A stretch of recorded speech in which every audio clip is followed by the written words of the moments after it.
Today, I will be presenting my film review entitled Merging the Gap Between Past and Present. In it, I discuss Steven Spielberg's production Schindler's List. Schindler's List begins in a Jewish ghetto in Krakow, Poland during World War II. The ghetto is somber, stark, and destitute, and its occupants are hopeless. Liam Neeson, tall and robust, plays Oskar Schindler with an air of intimidation and power. In the middle of the ghetto, he establishes an enamel cookware business, a sparkling jewel symbolizing opportunity for the Jewish prisoners. Any Jew named a valuable worker is assigned a role in Schindler's factory and therefore escapes the threat of transportation to the nearest concentration camp. Unlike other Spielberg films like E.T. and Back to the Future, Schindler's List presents the historically grand development of its title character. At the start of the film, Schindler is cold, inhumane, and unconcerned with the individual identities of his workers. We feel betrayed and confused by Schindler, who employs Jews yet refuses to establish personal relations with them. However, Schindler's perspective changes, and he undergoes one of the greatest character shifts in any Spielberg film. After witnessing an innocent child murdered, Schindler decides that indeed he can be the savior for these Jews.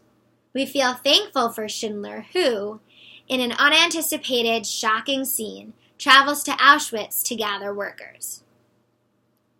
Schindler is suddenly a hero not only to the Jews he saves, but also to the viewers. We see the most significant representation of Schindler's development at the end.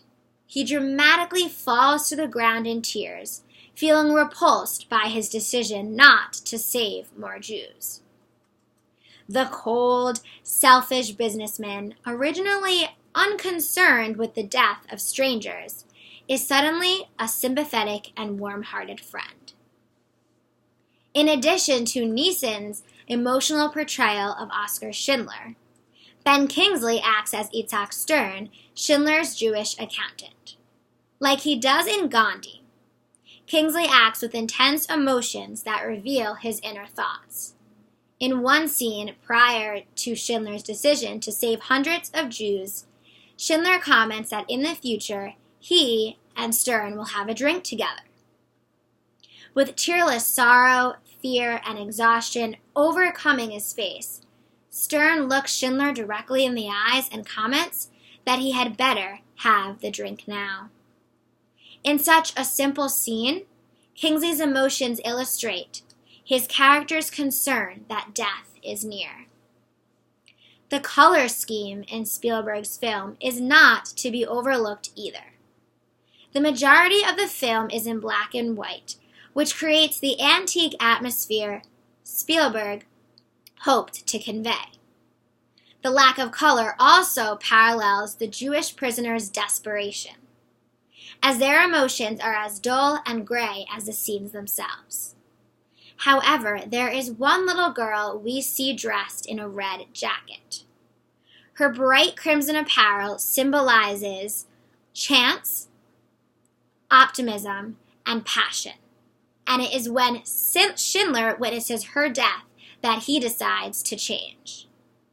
Spielberg's collection of mostly black and white images, some complemented by hints of red, represents a revolutionary change.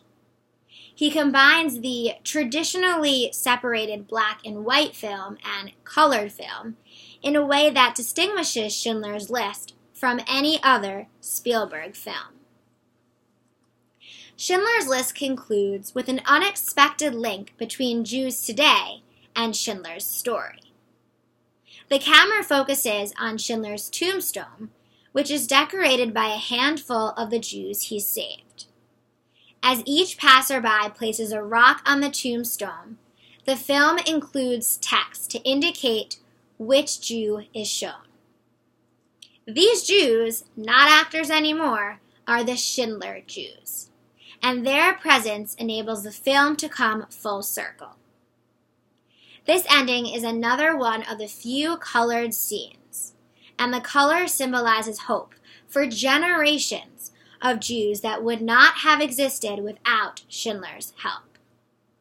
Like two other World War II films, The Boy in the Striped Pajamas and The Book Thief. Schindler's List reveals the depth of the Holocaust tragedies. 70 years after the end of World War II, we may struggle to understand the terror that characterized the Jewish Holocaust experience. Nevertheless, Spielberg recreates those terrors and thus personalizes them for viewers. We walk away from Schindler's List feeling shaken and can better internalize and understand the heavy emotions that haunted Jews and Jewish sympathizers during and after the war.